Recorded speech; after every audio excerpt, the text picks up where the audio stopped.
Hello friends, എല്ലാവർക്കും നമസ്കാരം. നമ്മുടെ ഇഷ്ടപരമ്പരയുടെ ഇന്നത്തെ പുതുപുത്തൻ വിശേഷങ്ങളിലേക്ക് ഏവർക്കും സ്വാഗതം. എല്ലാവർക്കും നല്ലൊരു ദിവസമാകട്ടെ എന്ന് ആശംസിച്ചുകൊണ്ട് തന്നെ നമുക്ക് വിശേഷങ്ങളിലേക്ക് കടക്കാം കേട്ടോ. അതിനു മുന്നേ ഈ വീഡിയോ ഇഷ്ടപ്പെടുവാണെങ്കിൽ ലൈക്ക് ചെയ്യാനും ഹൈപ്പ് ചെയ്യാനും അതുപോലെ കമൻറ്റ് ചെയ്ത് നിങ്ങളുടെ അഭിപ്രായങ്ങളൊക്കെ എന്നെ അറിയിക്കാനും ഒന്നും ആരും മറക്കരുതേ. അപ്പോൾ നമുക്ക് വിശേഷങ്ങൾ എന്താണെന്ന് നോക്കാം കേട്ടോ. അങ്ങനെ ഉദയഭാനു വീട്ടിലേക്ക് വളരെ നിരാശയോട് കൂടി കയറി വരിക. അത് കാണുന്ന ശ്രീകല അടുത്ത് വന്ന് ചോദിക്കും, എന്താ മനുഷ്യ, ഞാൻ എഴുതി തന്ന ലിസ്റ്റിലെ സാധനങ്ങളൊന്നും നിങ്ങൾ മേടിച്ചില്ലേ എന്ന് പറയാം.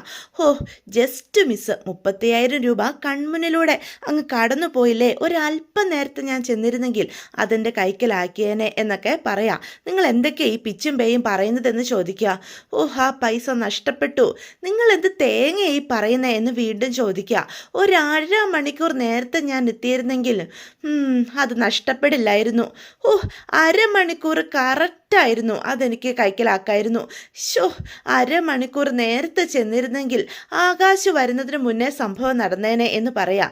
നിങ്ങൾ ആരോടെ ഈ സംസാരിക്കുന്നത് മനുഷ്യ എന്നപ്പോൾ ശ്രീകല ചോദിക്കുക. 35,000 രൂപയെങ്കിലും മിനിമം കാണുമായിരുന്നു, അതെൻ്റെ കയ്യിൽ കിട്ടിയേനെ എന്ന് പറയാം. ഷെടാ, നിങ്ങൾ പറയുന്നത് എന്താണെന്ന് എനിക്കൊന്നും മനസ്സിലാകുന്നില്ലേ എന്ന് ശ്രീകല പറയാം. ഞാൻ പറയുന്ന എല്ലാ കാര്യങ്ങളും മനസ്സിലാക്കണമെന്ന് നീ എന്തിനാ ശ്രീകല ഇങ്ങനെ വാശി പിടിക്കുന്നത് എന്ന് ചോദിക്കുക.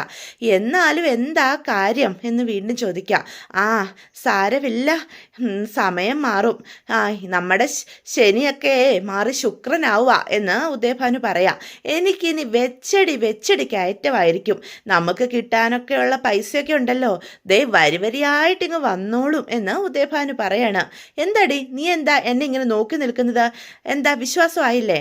അല്ല, നമുക്ക് എവിടുന്നാ പൈസ കിട്ടാനുള്ളത്, നമ്മളെല്ലാവർക്കും അങ്ങോട്ടല്ലേ കൊടുക്കാനുള്ളത് എന്ന് ശ്രീകല അപ്പം ചോദിക്കുക. ഓ, ഇതാ നിന്റെ കുഴപ്പം, എന്തെങ്കിലുമൊക്കെ പറഞ്ഞ് മനുഷ്യൻ്റെ ആത്മവിശ്വാസം അങ്ങ് നശിപ്പിച്ചോണം എന്ന് ഉദയഭാനു പറയാം. ഉദയേട്ടാ, എന്തോ കുനിഷ്ഠ പരിപാടി നിങ്ങളുടെ മനസ്സിലുണ്ട്, അതെനിക്ക് മനസ്സിലായി. അതെന്താണെന്ന് പറയണം, എനിക്കത് അറിഞ്ഞേ പറ്റും. ഉണ്ടെങ്കിലുണ്ട്, അതെൻ്റെ മനസ്സിലിരുന്നോളും എന്ന് ഉദയഭാനു പറയാം. ശ്രീകലെ, എൻ്റെ മനസ്സിൽ പല പ്ലാനുകളും ഉണ്ടാകും, അതൊക്കെ സമയമാകുമ്പോൾ നീ അറിഞ്ഞാൽ മതി എന്ന് വീണ്ടും പറയാം. അയ്യോ, ഇനി ആരെയാണോ നിങ്ങൾ പറ്റിക്കാൻ പോകുന്നതെന്ന് ദൈവത്തിന് മാത്രം അറിയാം. നീ പോയി എനിക്കൊരു ബൂസ്റ്റ് കലക്കിക്കൊണ്ട് വാ. ഏത് ബൂസ്റ്റ്? അന്ന് കൊണ്ടുവന്ന ബൂസ്റ്റൊക്കെ തീർന്നു. ഇത്ര പെട്ടെന്ന് തീർന്നോ? പിന്നെ തീരാതെ 10 രൂപയുടെ 3 പാക്കറ്റല്ലേ കൊണ്ടുവന്നത്, അത് മുഴുവനും നിങ്ങൾ തന്നെ കുടിച്ചങ്ങ് തീർത്തില്ലേ? ഞാനോ? അല്ല, ഞാനാ ഇവിടെ കുടിച്ചത് എന്നപ്പം ശ്രീകല പറയാം. അത് തീർന്നു പോയോ? അപ്പം ഗോമതി സ്റ്റോറിൽ നിന്ന് ബൂസ്റ്റ് അടക്കം മുഴുവനും പൊക്കണം, എന്നാലേ കാര്യങ്ങളൊക്കെ ശരിയാകുള്ളൂ. ഇന്ന് പറ്റിയതുപോലെ ഒരു അബദ്ധം ഇനി പറ്റാൻ പാടില്ല, ജസ്റ്റ് മിസ്സായി പോയില്ലേ ഇന്ന് എന്നൊക്കെ ഉദയഭാനു പറയണം കേട്ടോ. ഇതേസമയം ദേവമംഗലത്ത് ദേവി ഇരുന്ന് ക്യാഷൊക്കെ എണ്ണിക്കൊണ്ടിരിക്കുകയാണ് കേട്ടോ. തൊട്ടടുത്ത് തന്നെ നമ്മുടെ മീനാക്ഷി അവളുടെ ജോലി ചെയ്യുന്നുണ്ട്. ആനന്ദും ഉണ്ട്. ആനന്ദ് ഫോണിൽ കാര്യമായിട്ട് വീഡിയോ നോക്കിക്കൊണ്ട് നിൽക്കുകയാണ്. ആര്യനും ഫോണിൽ നോക്കിക്കൊണ്ട് നിൽക്കുക. എന്താ ഇടത്തെ, ഇന്ന് കണക്കിൽ എന്തെങ്കിലും കുഴപ്പമുണ്ടോ എന്ന് മീനു അങ്ങ് ചോദിക്കുക. ഇന്ന് കണക്കിൽ കുഴപ്പമുള്ളതായിട്ട് തോന്നുന്നില്ല, ഇന്ന് ആ വെപ്രാളമൊന്നും ഇല്ലല്ലോ എന്നും ഇത്രയും പറയാം. ഇന്ന് എൻ്റെ കണക്കൊക്കെ കൃത്യ എന്ന് പറയാം. രക്ഷപ്പെട്ടു എന്നപ്പം മീനു അവിടെ നിന്ന് പറയണം കേട്ടോ. പെട്ടെന്ന് ബാലൻ അവിടേക്ക് വരിക. ദേ ബാലച്ച, ഇന്നത്തെ വരവ് ചെലവ് കണക്കും ഇന്നത്തെ പൈസ മുഴുവനും ഇതിലുണ്ടേ, ബാലച്ചൻ വെച്ചോ എന്നും പറഞ്ഞ് ബാലൻ്റെ കയ്യിലേക്ക് കൊടുക്കുകയാണ് കേട്ടോ. എന്തോ സമാധാനത്തോടു കൂടി ദേവി അവിടെ ഇരിക്കുകയാണേ. അപ്പം ഇതെല്ലാം ശ്രദ്ധിച്ചുകൊണ്ട് നമ്മുടെ ആനന്ദം ഉണ്ട്. പിന്നെ എല്ലാവരും ഒരു കാര്യം ശ്രദ്ധിക്കണേ എന്നപ്പം ബാലൻ പറയാണ്. കൃഷ്ണമംഗലത്തുകാർ ഇനി അടങ്ങിയിരിക്കാൻ ഒരു സാധ്യതയില്ല, അവരെങ്ങനെയാണ് പക വീട്ടുന്നതെന്ന് നമുക്ക് ചിന്തിക്കാൻ പോലും കഴിയില്ല, അതുകൊണ്ട് എല്ലാവരും ഒന്ന് സൂക്ഷിക്കണം എന്ന് പറയാം. അപ്പോഴത്തേക്ക് ആരും പറയും, അവരെന്ത് ചെയ്യാനുള്ളത് അവർ ചെയ്യട്ടെ, അപ്പം നമുക്ക് നോക്കാം എന്ന് പറയാം. എടാ, നീ ഇങ്ങനെ എടുത്തുചാട്ടം ഒന്ന് കാണിക്കല്ലേ എന്ന് ഗോമതി പറയാം. അപ്പം ആകാശം പറയും, അമ്മ നമ്മളെന്തിനാ വെറുതെ അവരെ പേടിക്കുന്നേ എന്ന് ചോദിക്കുക. എടാ, പേടിക്കണമെന്നല്ല ഞാൻ പറഞ്ഞത്, നമ്മളൊന്ന് ശ്രദ്ധിക്കണം, അത്രേ ഞാൻ പറഞ്ഞോളൂ എന്ന് പറയാം. അപ്പോൾ ആനന്ദ് പറയും, ഞങ്ങൾ ശ്രദ്ധിച്ചോളാം. എടാ ആര്യ, നീ ഡെലിവറിക്കൊക്കെ പോകുമ്പോഴേ സൂക്ഷിച്ചൊക്കെ വണ്ടി ഓടിക്കണേ. അതോർത്ത് അമ്മ പേടിക്കണ്ട, ഞാൻ ശ്രദ്ധിച്ചാ വണ്ടി ഓടിക്കുന്നത്. പിന്നെ ഡെലിവറി ജോലിയൊന്നും ഇനി ഞാൻ അധികം ചെയ്യാനും പോകുന്നില്ല. അതെന്നാ, ഞാനൊരു ട്രാവൽസിൻ്റെ കാര്യം പറഞ്ഞിരുന്നില്ലേ, അതെങ്ങനെയെങ്കിലും ഒന്ന് സെറ്റാക്കി എടുക്കണം എന്ന് പറയാം. നിനക്ക് ലോണൊക്കെ ശരിയായോടാ എന്ന് ആനന്ദ് ചോദിക്കാം. ഇല്ല ആനന്ദേട്ടാ, ലോണിൻ്റെ കാര്യമൊന്നും ശരിയായിട്ടില്ല, ഞാൻ നോക്കുന്നുണ്ട്. അപ്പം ആകാശ് പറയും, എടാ ഏതെങ്കിലും പാർട്ടിക്കാരെ കൊണ്ട് പറയിപ്പിച്ച ലോൺ തരാൻ സാധ്യതയില്ലേ എന്ന് ചോദിക്കാം. എൻ്റെ കൂടെ പഠിച്ച ഒരു പയ്യൻ ഇപ്പം MLA, ഞാൻ വേണമെങ്കിൽ അവനെ കൊണ്ട് പറയിപ്പിക്കാം. പെട്ടെന്ന് ബാലൻ പറയും, കണ്ടവൻ്റെ ഔദാര്യത്തിൽ നീ തൽക്കാലം അവന് ലോൺ മേടിച്ച് കൊടുക്കണ്ട എന്ന് പറയാം. അപ്പോൾ ഗോമതി പറയും, ആ ലോൺ കിട്ടുവാണെങ്കിൽ കിട്ടിക്കോട്ടെ ബാലേട്ടാ, ബാലേട്ടൻ എന്തിനാ തടസ്സം പറയുന്നേ? എൻ്റെ ഗോമതി ഈ രാഷ്ട്രീയക്കാരുടെ ഔദാര്യത്തിൽ അങ്ങനെ ബാങ്ക് ലോണൊന്നും കൊടുക്കില്ല. അങ്ങനെയാണെങ്കിലേ ട്രാവൽസ് തുടങ്ങാൻ ബാലേട്ടൻ തന്നെ ഒരു വഴി പറ എന്ന് ഗോമതി പറയാൻ കേട്ടോ. അതെ, പഠിക്കാൻ വിട്ടപ്പം പഠിക്കണം, എങ്കിലേ ഈ ട്രാവൽസിൻ്റെ പുറകെ ഇപ്പം നടക്കേണ്ട വല്ല കാര്യം ഉണ്ടായിരുന്നോ? എനിക്കിഷ്ടമുള്ള കാര്യം പഠിക്കാൻ എന്നെ ആരും അനുവദിച്ചില്ലല്ലോ എന്ന് ആര്യനപ്പം ചോദിക്കുകയാണ്. നിനക്ക് എന്ത് പഠിക്കാനായിരുന്നു ഇഷ്ടം? അതൊന്ന് അറിഞ്ഞാൽ കൊള്ളാം. അതിനെ അറിഞ്ഞിട്ട് എന്തിനാ എന്ന് ആര്യൻ ചോദിക്കുക. ഇപ്പം ചെയ്യുന്ന ഈ ജോലിയിലും തുടങ്ങാൻ പോകുന്ന ട്രാവൽസിലും ഒക്കെ ഞാൻ ഹാപ്പിയാ എന്ന് ആര്യം പറയും. ഞാൻ ഇങ്ങനെ അങ്ങ് മുന്നോട്ട് പൊയ്ക്കോളാം എന്ന് പറയാം. അതെ, ഇങ്ങനെ തന്നെ മുന്നോട്ട് പോകണം എന്ന് ബാലൻ പറയാം. നല്ല അന്തസ്സും അഭിമാനവും ഒക്കെയുള്ള ജോലിയാണല്ലോ ചെയ്യുന്നത്. ഈ ജോലിക്കൊരു അന്തസ്സ് കുറവും ഇല്ല. പിന്നെ കളക്ടറുടെ അന്തസ്സുണ്ട്. ഡെലിവറി ജോലിക്കും ട്രാവൽസിനും ഒക്കെ വല്ലാത്ത അന്തസ്സ് തന്നെയാ എന്ന് പറയാം. എടാ, മര്യാദയ്ക്ക് നീ പഠിച്ചിരുന്നെങ്കിൽ ഇന്ന് നീ എവിടെ എത്തിയിരുന്നു എന്ന് ബാലൻ ചോദിക്കുക. അപ്പം ഈ സംസാരമൊന്നും ആര്യനും ഇഷ്ടപ്പെടുന്നില്ല, ആകാശിനും ഇഷ്ടപ്പെടുന്നില്ല. ഇങ്ങനെ തട്ടിക്കൂട്ടി ജോലികളും ചെയ്ത് തെണ്ടി തിരിഞ്ഞ് നടക്കാനാ നിന്റെ വിധി, അല്ലാതെ എന്താ എന്ന് ബാലൻ വീണ്ടും പറയാം. തലയിലെടുത്ത് തൂത്താ മാഞ്ഞു പോകില്ലല്ലോ. എൻ്റെ വിധി ഇതൊന്നും ആയിരുന്നില്ല, പക്ഷേ എന്നെ ഇവിടെ കൊണ്ട് എത്തിച്ചത് എല്ലാവരും കൂടി ചേർന്ന് എന്ന് ആര്യനപ്പം പറയാം. അപ്പോൾ ബാലൻ എഴുന്നേറ്റ് ആര്യൻ്റെ മുന്നിലേക്ക് ചെല്ലുക. ആര്, ഞാനോ എന്ന് ചോദിക്കുക. എടാ, മനുഷ്യനായ ജീവിതത്തിൽ കുറച്ചെങ്കിലും കാഴ്ചപ്പാട് വേണം, ഒരു ലക്ഷ്യബോധം വേണം. നിനക്കതുണ്ടായിരുന്നോ എന്ന് ചോദിക്കുക. ജീവിതത്തിൽ എവിടെയെങ്കിലും എത്തണമെന്നുള്ള ആഗ്രഹം വേണം. നിനക്ക് അങ്ങനെ ഒരു ആഗ്രഹമുള്ള ആളേ ആയിരുന്നില്ല. അല്ല, അങ്ങനെയായിരുന്നെങ്കിൽ നീ ഇങ്ങനെ നടക്കോ എന്ന് ബാലൻ വീണ്ടും ചോദിക്കാം. മിത്രയെ നോക്ക്, അവൾക്ക് അവളുടെ ജീവിതത്തിൽ ഒരു ലക്ഷ്യമെങ്കിലും ഉണ്ട്. അവിടെ എത്തണമെന്ന് അവൾക്ക് തീവ്രമായ ആഗ്രഹവും ഉണ്ട്. പക്ഷെ നിനക്കോ, നിനക്കതൊന്നുമില്ല. എൻ്റെ ലക്ഷ്യങ്ങളിലേക്കൊന്നും എത്താൻ എന്നെ ആരും അനുവദിച്ചില്ലല്ലോ. എന്തായിരുന്നു നിൻ്റെ ഇത്ര മഹത്തായ ലക്ഷ്യം? അച്ഛാ, ഞാനിത് പറയാം എന്നാരും പറയുമ്പോഴത്തേക്കും പെട്ടെന്ന് ദേവി ഇടയ്ക്ക് കയറും കേട്ടോ. ബാലച്ച മതി, നിർത്ത്. അപ്പം മീനും പറയും, ദേ നിർത്തിക്കേ, ഇത് മതി അച്ഛാ, ഇനി അതിനെപ്പറ്റി ഒരു സംസാരം വേണ്ട എന്ന് പറയാം. ഇവർ തമ്മി കണ്ട അപ്പം ഗീതിയും പാമ്പും ആണല്ലോ എന്ന് ഗോമതി പറയാം. ബാലേട്ട, അവൻ ഇഷ്ടമുള്ളത് എന്താണെന്ന് വെച്ചാൽ അവൻ ചെയ്തോട്ടെ, അവനെ അവൻ്റെ ഇഷ്ടത്തിന് വിട് എന്ന് ഗോമതിയും പറയാം. ആയിക്കോട്ടെ, ചെയ്തോട്ടെ, എനിക്കൊരു കുഴപ്പമില്ല. ആരാ തടസ്സം പറഞ്ഞത് എന്ന് ബാലനപ്പം പറയാം. മക്കളെക്കുറിച്ച് നമുക്ക് ഒരുപാട് സങ്കല്പങ്ങളും സ്വപ്നങ്ങളും ഒക്കെ ഉണ്ടാകും, പക്ഷെ അവർക്കത് അറിയണ്ടല്ലോ, അവർക്ക് അവരുടെ ഇഷ്ടം എന്ന് ബാലനപ്പം പറയണേ. അവർക്ക് അവരുടെ തോന്നിയ പോലെ ജീവിതം എടുത്ത് പന്താടും. ഇപ്പോഴതിൻ്റെ ബുദ്ധിമുട്ട് മനസ്സിലാക്കില്ല, പിന്നെന്താ സംഭവിക്കുന്നത്? അവരുടെ ജീവിതം നശിക്കുന്നത് നിസ്സഹായതയോടെ നമുക്ക് നോക്കി നിൽക്കേണ്ടി വരും, അത്ര തന്നെ. അപ്പം അനു അങ്ങോട്ട് വരിക. ഈ സംസാരമൊക്കെ അനുവിനെ ഒരുപാട് വേദനിക്കുക. എന്ത് ചെയ്യാൻ പറ്റും, വിധി, അല്ലാതെ എന്ത്? ഇതൊന്നും നമുക്ക് വിചാരിക്കുന്ന പോലെ നടക്കുന്ന കാര്യങ്ങളല്ലല്ലോ. അവർക്കും കൂടി തോന്നണം, ഒരു ലക്ഷ്യബോധം ഉണ്ടാവണം. അതൊന്നും ഇവിടെ ആർക്കും ഇല്ലല്ലോ എന്നും പറഞ്ഞ് ബാലനാണെങ്കിൽ കണക്ക് ബുക്കും എടുത്ത് അകത്തേക്ക് പോവുകയാണ്. അപ്പോൾ എല്ലാവരും ബാലൻ്റെ സംസാരത്തിൽ വേദനയോടെ നിൽക്കുകയാണ് കേട്ടോ. പെട്ടെന്ന് ആര്യനാണെങ്കിൽ അനുവിൻ്റെ അടുത്തേക്ക് ചെല്ലുക. ദേ, നീ ഇങ്ങനെ സങ്കടപ്പെടേണ്ട അനുമോളെ എന്ന് അനുവിനെ പറയാം. എന്താ ഇത്? ബാലൻ സാറ് പറഞ്ഞിട്ട് പോയതേ നിന്നെ ഉദ്ദേശിച്ചിട്ടൊന്നുമല്ല, അതൊക്കെ എന്നോട് പറഞ്ഞതാ, എന്നെ മാത്രം ഉദ്ദേശിച്ച് പറഞ്ഞിട്ട് പോയതാ.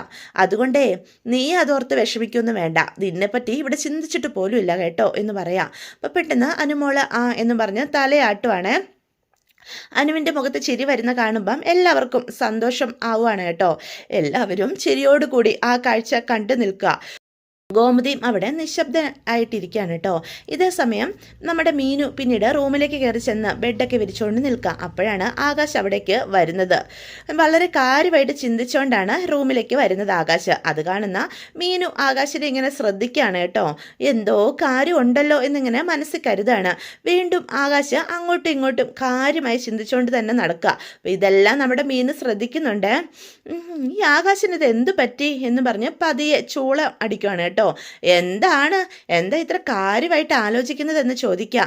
ഈ IAS കിട്ടാത്തവരൊന്നും ഈ ലോകത്ത് ജീവിക്കുന്നില്ലേ എന്ന് ആകാശപ്പ ചോദിക്കുക. അച്ഛന് മക്കളെക്കുറിച്ച് ഓരോരോ ആഗ്രഹങ്ങളൊക്കെ ഉണ്ടാകില്ലേ? ഇത് ആഗ്രഹമല്ല, അത്യാഗ്രഹമാ എന്ന് അപ്പം ആകാശ് പറയാം. എൻ്റെ പൊന്നാകാശേ, നീ എന്തിനാ ഇങ്ങനെയൊക്കെ ചിന്തിക്കുന്നത്? ജില്ലാ കളക്ടർ എന്ന് ബോർഡ് വെച്ച കാറ് ദേവമംഗലത്തിൻ്റെ മുറ്റത്ത് വേണം. അത് അച്ഛൻ്റെ ഒരു ആഗ്രഹമല്ലേ? അതിന് നമ്മൾ എന്ത് പറയാനാ?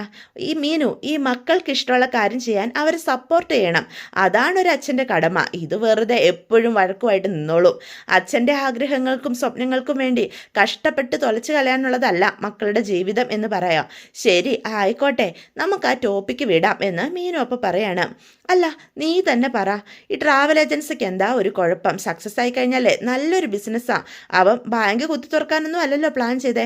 അന്തസ്സായിട്ട് ഒരു ബിസിനസ് തുടങ്ങി അതിൻ്റെ വരുമാനം കൊണ്ട് ജീവിക്കാനല്ലേ അവൻ ആഗ്രഹിക്കുന്നത്. ഈ ഗോമതി സ്റ്റോർ ബാലൻ അതിനും സമ്മതിക്കുന്നില്ല. അച്ഛൻ്റെ സ്വഭാവം അറിയാലോ. ഇനി അതിനകത്ത് കിടന്ന് കടിച്ചു തൂങ്ങണ്ട എന്ന് മീനു അപ്പം പറയാം. വിട്ടേക്ക്.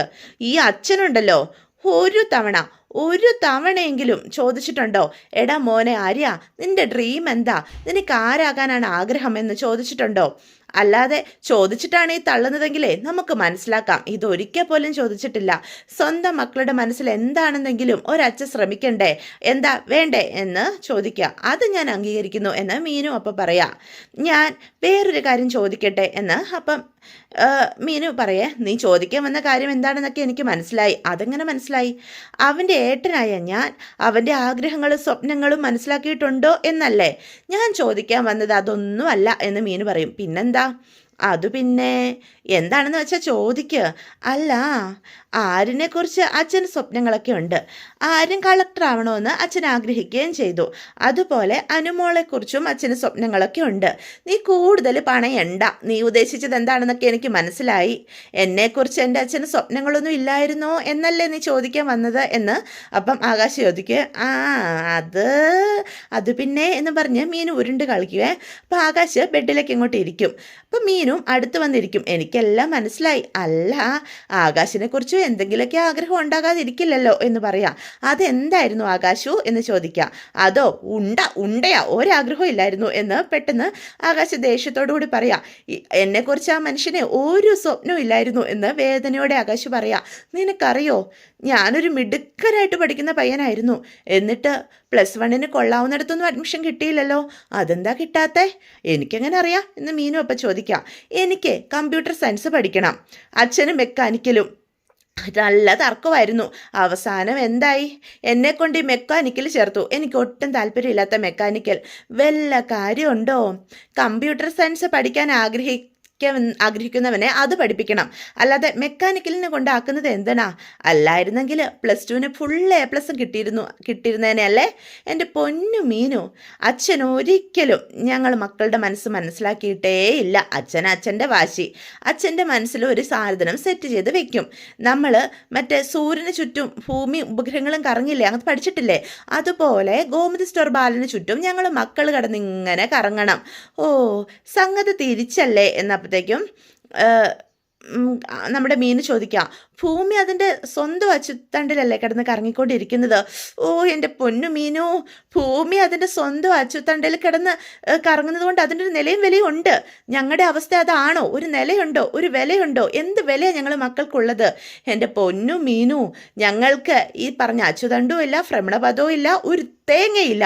ഞങ്ങളുടെ ജീവിതം തന്നെ നഷ്ടപ്പെട്ടു പോയി. ഞങ്ങളുടെ ഗാലക്സിയിൽ ഒരു ഒറ്റ സ്റ്റാറേ ഉള്ളൂ, ഗോമതി സ്റ്റോർ ബാലൻ. അത് ഞങ്ങളെ രക്ഷപ്പെടാൻ സമ്മതിക്കില്ല. ആ സ്റ്റാറിന് ചുറ്റും ഞങ്ങളിങ്ങനെ വർഷങ്ങളായിട്ട് കിടന്ന് ചുറ്റി കറങ്ങിക്കൊണ്ടിരിക്കുക. പിന്നെ ഞങ്ങൾ എന്ത് ചെയ്യണം മീനു?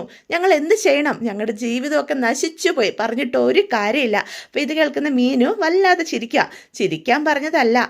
ഈ ഗോമതി സ്റ്റോർ ബാലൻ്റെ ഗുരുത്വാകർഷണം കാരണം ഒരൊറ്റയാൾ രക്ഷപ്പെടത്തില്ല. ഇവിടെ ആരാ രക്ഷപ്പെട്ടിട്ടുള്ളത്? അങ്ങനെ ആരെങ്കിലും രക്ഷപ്പെടാൻ തുടങ്ങിയ ഈ മാഗ്നറ്റിക് ഫീൽഡിലേക്ക് ബാലൻ വലിച്ചിട്ട് പിടിക്കും. പിന്നെ മക്കൾ എങ്ങനെ രക്ഷപ്പെടും? ഒരെണ്ണ രക്ഷപ്പെടില്ല. ഞങ്ങളുടെയൊക്കെ ജീവിതം ഇങ്ങനെ തൊലഞ്ഞു പോയി. ഇനി പറഞ്ഞിട്ടെന്താ? ആകാശ് പറയാ. അപ്പൊ ആകാശിന്റെ ഈ സംസാരമൊക്കെ കേൾക്കുന്ന മീനുവിന് ചിരി വരികയാണ്. എന്താ നീ ഇങ്ങനെ ചിരിക്കുന്നേ? ഞാൻ പറഞ്ഞതൊക്കെ കറക്റ്റ് അല്ലേ? അല്ല, ഈ മാഗ്നറ്റിക് ഫീൽഡും ഗുരുത്വാകർഷണവും ഒക്കെ ഇതൊക്കെ എവിടുന്ന് കിട്ടി? സാധാരണ ഇമ്മാതിരി തള്ളൊന്നും തള്ളുന്ന ആളേ അല്ലല്ലോ മീനു. ചില സോഷ്യൽ മീഡിയകളുടെയൊക്കെ ഇൻഫ്ലുവൻസ് കാരണം കടയിൽ വെറുതെ ഇരിക്കുമ്പം ഞാൻ ഇതൊക്കെ ഇരുന്ന് കാണും. അങ്ങനെ കുത്തിരുന്ന് കണ്ട് കണ്ട് കണ്ട് ഇപ്പം അത്യാവശ്യം ബോധമൊക്കെ ആയി. ഇപ്പം അതാണ് എൻ്റെ മെയിൻ പണി. അങ്ങനെ വഴിക്ക് വാ. ഞാനും കരുതി ഇത്രയ്ക്കൊക്കെ വിവരം എവിടുന്ന് വന്നു എന്ന്. അതെ മീനു എന്നും പറഞ്ഞ് കൊച്ചിക്കൊണ്ട് ചെല്ലുക. രാത്രിയേറെ വൈകി, നല്ല തണുപ്പുമുണ്ട്. ദേ നമ്മുടെ കാലാവസ്ഥയൊക്കെ അനുകൂലമായിരിക്കുന്ന സാഹചര്യത്തിൽ നമുക്കങ്ങ് കിടന്നാലോ? വാ മീനു, നമുക്ക് കിടക്കാം എന്നും പറഞ്ഞ് പ്രണയത്തോടെ ആകാശ് വിളിക്കുകയാണ്. എന്നിട്ട് കട്ടിലേക്ക് ചാടിക്കിടക്കാണ് കേട്ടോ ആകാശ്. വാന്ന് വേഗം ഇങ്ങോട്ട് വാ, വന്നിങ്ങോട്ട് കിടക്ക് എന്നും പറഞ്ഞ് മീനുവിനെ വിളിക്കുക. വാടി ഇങ്ങോട്ട് നോക്കി നിൽക്കാതെ. അപ്പം മീനുവിന് ആകാശിൻ്റെ സംസാരവും രീതിയൊക്കെ കാണുമ്പം ചിരി വരികയാണേ. ചിരിച്ചുകൊണ്ട് നിൽക്കാതെ ഇങ്ങോട്ട് വാ എൻ്റെ മീനു, നീ എന്താ ആലോചിക്കുന്നതെന്ന് പറയാം. കുറച്ച് ദിവസമായിട്ടേ ഞാനൊരു കാര്യം ശ്രദ്ധിക്കുന്നുണ്ടേ. ഇനി എന്താ എന്നപ്പം നമ്മുടെ ആകാശ് ചോദിക്കാം. നമ്മുടെ ആനന്ദേട്ടനും ഏടത്തെയും തമ്മിൽ എന്തെങ്കിലും പ്രശ്നമുണ്ടോ എന്ന് ചോദിക്കാം.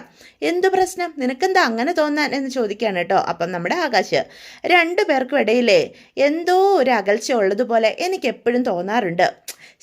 നിനക്കതൊക്കെ വെറുതെ തോന്നിയതായിരിക്കും. അവർ നല്ല ഹാപ്പിയാണല്ലോ. നീ വെറുതെ എഴുതാപ്പുറം വായിക്കരുത്. ആ കുഞ്ഞ് നഷ്ടപ്പെട്ടത് ആനന്ദേട്ടന് ഇപ്പോഴും അക്സെപ്റ്റ് ചെയ്യാൻ പറ്റിയിട്ടില്ല. അത് ഏടത്തിയുടെ കയ്യിൽ നിന്ന് വന്ന മിസ്റ്റേക്ക് ആണെന്ന് ആനന്ദേട്ടൻ തെറ്റിദ്ധരിക്കുന്നുണ്ടോ എന്ന് എനിക്കൊരു സംശയമുണ്ട് എന്ന് പറയാം. ഞാനൊരു കാര്യം പറയട്ടെ ആകാശേ എന്ന് മീന് ചോദിക്കാം. ആ കുഞ്ഞിനെ നഷ്ടപ്പെടാനുണ്ടായ യഥാർത്ഥ സാഹചര്യം എന്താണെന്ന് ആനന്ദേട്ടനോട് നമ്മൾ ആരും ഇതുവരെയും പറഞ്ഞിട്ടില്ല. അത് പറഞ്ഞാൽ ചിലപ്പം ആനന്ദേട്ടൻ്റെ മനസ്സിലെ കരടങ്ങ് മാറിക്കിട്ടില്ലേ? ഇനിയും ആ കാര്യം ആനന്ദേട്ടനിൽ നിന്നും ഹൈഡ് ചെയ്യുന്നത് അത്ര കറക്റ്റാണോ? എനിക്കത് ശരിയായിട്ട് തോന്നുന്നില്ല. ചിലപ്പം ആ പേരിൽ ഏടത്തിയെ ഏട്ടൻ ബ്ലെയിം ചെയ്യുന്നുണ്ടെങ്കിൽ നമ്മളെല്ലാവരും ഏടത്തിയോട് ചെയ്യുന്ന ക്രൂരതയാകില്ലേ അത് എന്ന് പറയാം. എടി, അതിൻ്റെ പേരിൽ ആനന്ദേട്ടൻ ഏടത്തിയെ കുറ്റപ്പെടുത്തുന്നുണ്ടെങ്കിലല്ലേ നീ പറഞ്ഞ പ്രശ്നം ഉണ്ടാകുന്നുള്ളൂ. അങ്ങനെ ഉണ്ടെങ്കിലോ? എനിക്കങ്ങനെ തോന്നുന്നില്ല എന്ന് ആകാശപ്പ പറയാം. കുഞ്ഞിനെ നഷ്ടപ്പെട്ട വേദന ഏട്ടനുണ്ട്, അതൊരു റിയാലിറ്റി ആർക്കാണെങ്കിലും ഉണ്ടാകും. പക്ഷേ അതിൻ്റെ പേരിൽ ഏടത്തി തെറ്റുകാരിയാണെന്നുള്ള രീതിയിൽ ഏട്ടൻ ഒരിക്കലും കാണില്ല. അങ്ങനെ എനിക്ക് തോന്നിയിട്ടുള്ളൂ. ആനന്ദേട്ടന് ഏടത്തിയെ തെറ്റുകാരിയാക്കി കാണുന്നില്ല. അങ്ങനെ തന്നെ നമുക്ക് വെക്കാം. പക്ഷേ ഇനിയെങ്കിലും ആനന്ദേട്ടൻ സത്യങ്ങളൊക്കെ അറിയണ്ടേ എന്ന് ചോദിക്കാം. മീനു, നീ ചിന്തിക്കുന്നതൊക്കെ കറക്റ്റാ. പക്ഷേ ഏട്ടനോട് സത്യങ്ങളൊക്കെ തുറന്നു പറയുമ്പം അലോകിൻ്റെ ഇങ്ങോട്ടുള്ള വരവും ഇൻഫ്ലുവൻസിനെ കുറിച്ചും എല്ലാം പറയേണ്ടതായിട്ട് വരും. ആ കുഞ്ഞിനെ നഷ്ടപ്പെടാനുള്ള കാരണം അവനാണെന്ന് അറിഞ്ഞ അവനോട് ഏട്ടൻ ക്ഷമിക്കുമോ? നീ അതിനെപ്പറ്റി ചിന്തിച്ചിട്ടുണ്ടോ എന്ന് ചോദിക്കാം. ഏട്ടൻ്റെ ക്യാരക്ടർ നിനക്ക് ശരിക്കും അറിയാൻ വയ്യാത്തത് കൊണ്ടാ. ആള് ഭയങ്കര പാവമൊക്കെ തന്നെയാ, ശുദ്ധനാ.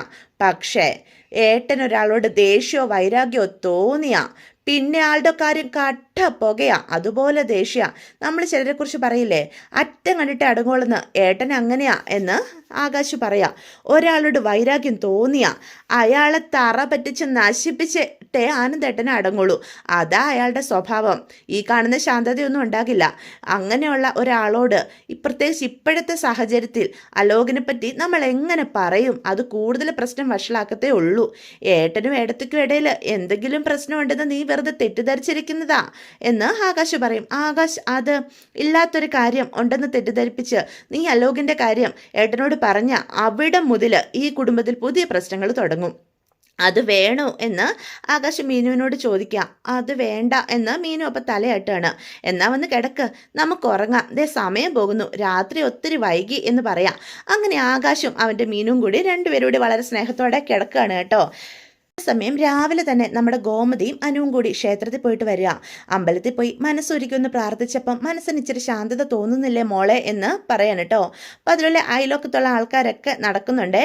അപ്പം ഗോമതിയെ കാണുമ്പം അതിലൊരു സ്ത്രീ വിളിക്കുകയാണ് ചേച്ചി എന്ന് പറഞ്ഞുകൊണ്ടേ. അപ്പം ഗോമതി പറയും, നുണക്കൂട്ടങ്ങളാ, അവർ പലതും പറയും. ഒരു ചെവിയിൽ കൂടെ കേട്ട് ഒരു ചെവി കൂടെ കളഞ്ഞേക്കണം, മനസ്സ് വെച്ചേക്കരുത് എന്ന് ഗോമതി ആദ്യം തന്നെ അനുവിന് ഒരു ഉപദേശം പോലെ കൊടുക്കാണ് കേട്ടോ. അല്ല, എന്തൊക്കെയുണ്ട് വിശേഷങ്ങൾ ചേച്ചി? ഓ, പ്രത്യേകിച്ചൊന്നുമില്ല എന്ന് ഗോമതി അപ്പം പറയാം. അനുമോളെ സുഖമാണോ എന്ന് ചോദിക്കുക. അപ്പം സുഖം എന്നുള്ള രീതിയിൽ അനുമോളുവേ അനുമോളുടെ കാര്യം ഓർക്കുമ്പം ഞങ്ങൾക്കൊക്കെ സങ്കടമുണ്ട്. ഇതിൻ്റെയൊക്കെ വല്ല ആവശ്യം ഉണ്ടായിരുന്നോ മോളെ എന്ന് അവരൊക്കെ ചോദിക്കുകയാണ്. ബാലേട്ടൻ നല്ലൊരു കല്യാണാലോചന കൊണ്ടുവന്നതല്ലേ, എന്നിട്ട് എന്തിനാ മോളെ നീ ആ ലോകിൻ്റെ കൂടെ ഒളിച്ചോടി പോയത്? അതുകൊണ്ടല്ലേ ഈ പ്രശ്നങ്ങളൊക്കെ ഉണ്ടായത്? അല്ല, അവൻ ഉടനെ എങ്ങാനും ജയിലിൽ നിന്ന് ഇറങ്ങുമോ എന്ന് വീണ്ടും ചോദിക്കാം. മോൾ അവനെ ജയിലിൽ കയറ്റിയത് കുറച്ച് കടുപ്പമായി പോയി കേട്ടോ എന്ന് വീണ്ടും അയലൊക്കത്തുള്ളവർ പറയാം. മോളുടെ എന്തോ വീഡിയോ അവൻ്റെ കയ്യിൽ ഉണ്ടെന്ന് കേട്ടല്ലോ, ഉള്ളതാണോ ഇതൊക്കെ എന്ന് വീണ്ടും ചോദിക്കാം.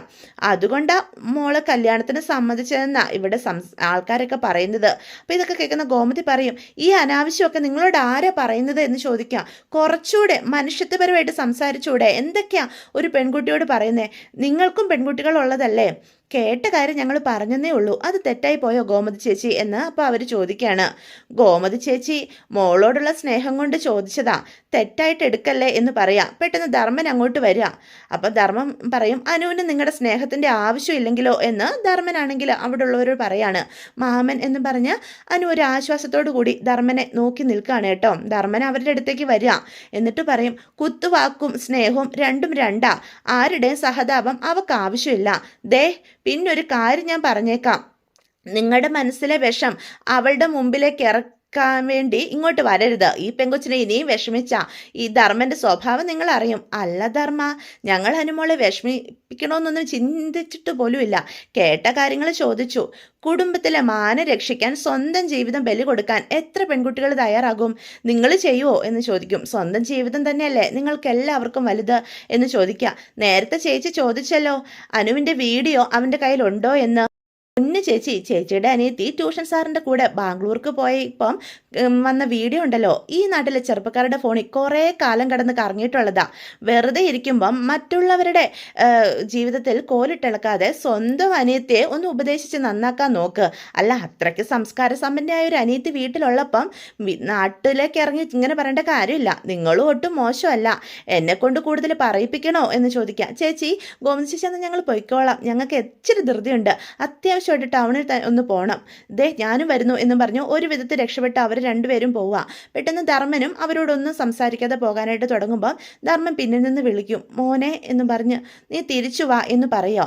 അയ്യോ വേണ്ടായേ, നമ്മൾ കള്ളനല്ലേ, ഇനി നമ്മൾ അങ്ങോട്ടില്ല. കള്ളൻ വീട്ടിൽ നിന്ന് പുറത്ത് തന്നെ നിൽക്കുന്നതാ വീട്ടുകാർക്ക് നല്ലത്. എടാ ചേച്ചി എന്ന് അറിയാതെ പറഞ്ഞു പോയതാടാ, ചേച്ചിയോട് നീ ഒന്ന് ക്ഷമിക്കടാ എന്ന് പറയാം. അപ്പം ധർമ്മൻ ഒന്നും മിണ്ടാതെ നിൽക്കുക. നീ പോയതിന് ശേഷം നിന്നെക്കുറിച്ച് ഓർത്ത് വിഷമിക്കാത്ത ഒരു ദിവസം പോലും ഉണ്ടായിട്ടില്ല. നീ തിരിച്ചു വാടാ, നിനക്കറിയാലോടെ എന്നെ എന്ന് വീണ്ടും ഗോമതി ധർമ്മനോട് പറയാം. ദേഷ്യം വരുമ്പം എന്തെങ്കിലുമൊക്കെ ഞാൻ പറയും, പക്ഷേ അത് അന്നേരത്തേക്കേ ഉള്ളൂ, മനസ്സിലൊന്നും വെക്കത്തില്ല. നീ തിരിച്ചു വാട മോനെ എന്ന് പറയാം. പെട്ടെന്ന് ധർമ്മൻ ഒന്നും മിണ്ടാതെ പോവാം. അപ്പോൾ അനുശ്രീ മുന്നിലേക്ക് കയറി നിൽക്കുകയാണ്. മാമ എന്ന് പറഞ്ഞുകൊണ്ട്, ഒന്ന് ക്ഷമിക്കും മാമ, ഇങ്ങനെ മനസ്സിൽ വെച്ച് സംസാരിക്കല്ലേ എന്ന് പറയാം. മാമൻ്റെ അനുശ്രീ അല്ലേ വിളിക്കുന്നത്, മാമന് വന്നൂടെ ദേവമംഗലത്തേക്ക്, മാമൻ തിരിച്ചു വാ എന്ന് വീണ്ടും പറയാണ്. മാമ ഇല്ലാതെ ഒരു രസവും ഇല്ല, പറ്റില്ല എന്ന് പറയരുത് മോളെ എന്ന് അപ്പം ധർമ്മം പറയാം. മറ്റെന്തായിരുന്നെങ്കിലും ഞാൻ ക്ഷമിക്കുമായിരുന്നു, പക്ഷേ ഇതൊരിക്കലും ക്ഷമിക്കാൻ എനിക്ക് സാധിക്കില്ല മോളെ. ഞാൻ ഏറ്റവും കൂടുതൽ വിശ്വസിച്ച എന്നെ രണ്ടുപേര് കള്ളനായി കണ്ടപ്പം ഞാൻ തകർന്നു പോയി. എനിക്കും ഇല്ലേ മോളെ മനസ്സ് എന്ന് ധർമ്മൻ ചോദിക്കാം. ഇനി എനിക്ക് അവരുടെ മുന്നിൽ പഴയ ധർമ്മനായിട്ട് ചിരിച്ചു കളിച്ച് സന്തോഷിച്ച് നിൽക്കാൻ ഒരിക്കലും സാധിക്കില്ല. ആ ധർമ്മൻ എന്നോ മരിച്ചു മോളെ, അതുകൊണ്ടാണ് ഞാൻ വരാത്തത് മോളെ, എനിക്കിനി പഴയ ധർമ്മനാകാനായിട്ട് സാധിക്കില്ല എന്ന് പറഞ്ഞിട്ട് ധർമ്മൻ അവിടെ നിന്ന് പോവുക. വേദനയോടെ ഗോമതി ആ കാഴ്ച കണ്ട് നിൽക്കുകയാണ് കേട്ടോ. അതോടുകൂടി ഇന്നത്തെ എപ്പിസോഡും അവസാനിക്കുകയാണ്. അപ്പോൾ ഇതൊക്കെയാണ് വിശേഷങ്ങളെ. വീഡിയോ ഇഷ്ടപ്പെട്ടുവെങ്കിൽ ചാനൽ സബ്സ്ക്രൈബ് ചെയ്യാൻ മറക്കരുത്, ലൈക്ക് ചെയ്യാനും മറക്കരുത്. നിങ്ങളുടെ അഭിപ്രായങ്ങൾ